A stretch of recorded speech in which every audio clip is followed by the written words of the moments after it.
En quête du trésor de la foi. Chapitre 17. La vie pratique et quotidienne de la foi. Imaginez la joie qui remplissait le cœur d'Ali, de sa femme et de ses enfants lorsqu'ils ont échangé leur misérable taudis pour la confortable maison qu'il avait pu acheter avec l'argent du trésor caché dans le champ. Terminer le dur labeur pour un salaire dérisoire, disparu les guenilles rapiécées, envoler les casseroles cabossées, volatiliser les ustensiles tordus et rouillés, la vaisselle fêlée et ébréchée. La décision qu'avait prise Ali, de vendre tous ses biens, afin de pouvoir acheter le champ et le coffre au trésor, était maintenant applaudie par tous ceux qui avaient douté de sa santé mentale. Quelle est la vie quotidienne de celui qui a choisi par la foi, d'acheter le trésor d'une religion pure et sans tache? Vous vivez une vie de paix intérieure, remplie d'une joie, valant tout l'or du monde.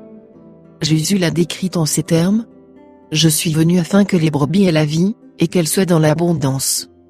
En effet, la source d'angoisse et de peur qui attristait votre cœur a été remplacée par une véritable foi en Allah. L'amour parfait, agapé, bannit la crainte.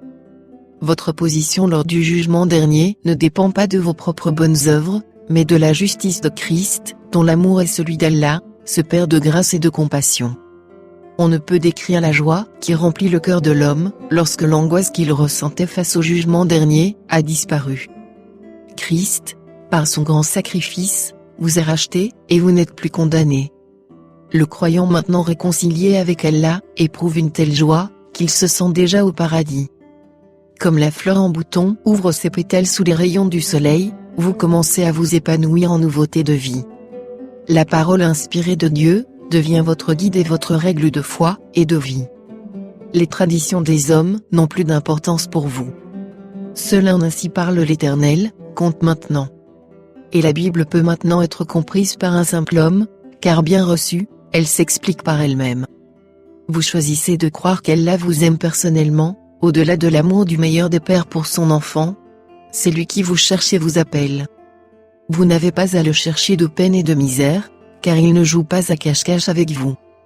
Vous venez à Allah, comme un invité au banquet.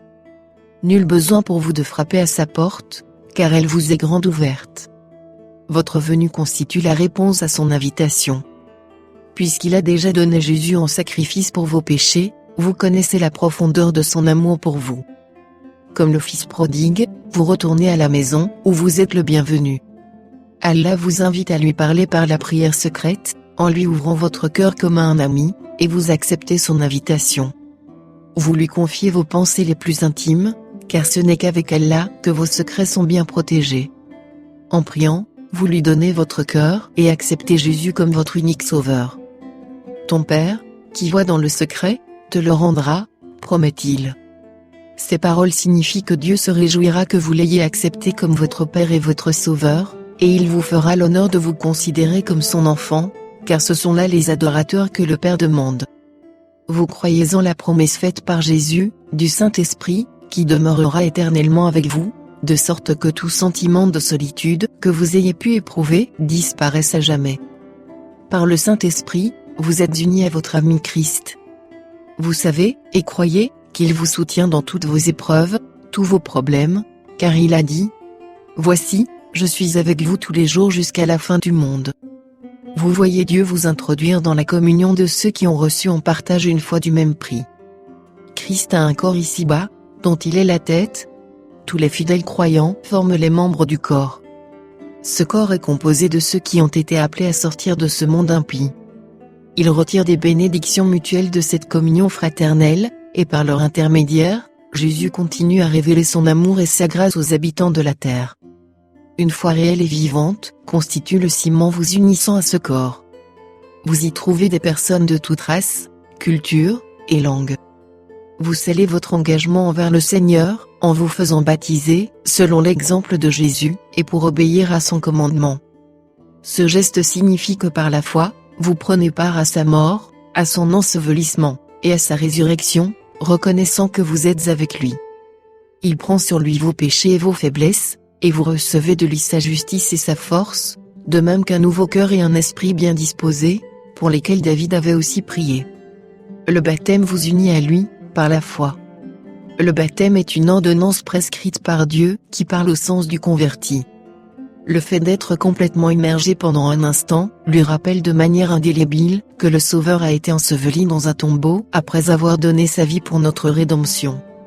Vous mourrez avec lui par la foi, votre ancienne vie d'égoïsme et de péché étant maintenant ensevelie dans le tombeau, et vous ressuscitez en nouveauté de vie, tout comme il est ressuscité des morts.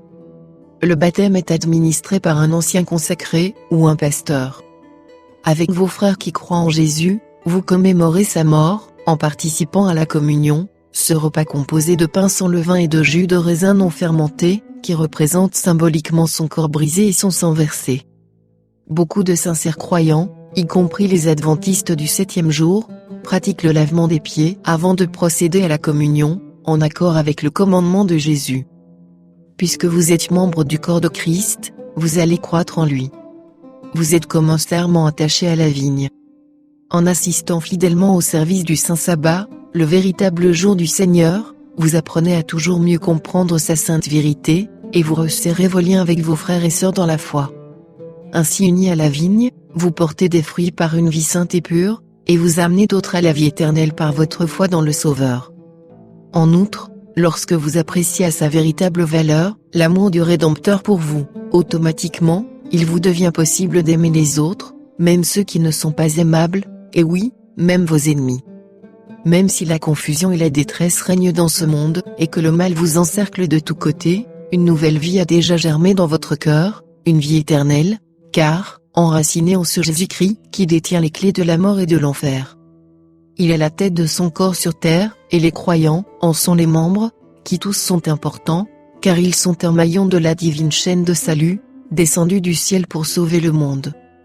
Les croyants vivent dans un seul but, celui d'honorer et de glorifier le Rédempteur, qui dit « Je vous ai dit ces choses, afin que vous ayez la paix en moi. Vous aurez des tribulations dans le monde, mais prenez courage, j'ai vaincu le monde. Avec lui, vous vaincrez. Vous avez découvert le trésor, qui surpasse toutes les richesses que recèle ce monde. Êtes-vous prêt à acheter le champ, afin qu'il vous appartienne à jamais? Qu'est-ce que cela me coûtera? Demanderez-vous. Le don de votre cœur, rien de plus.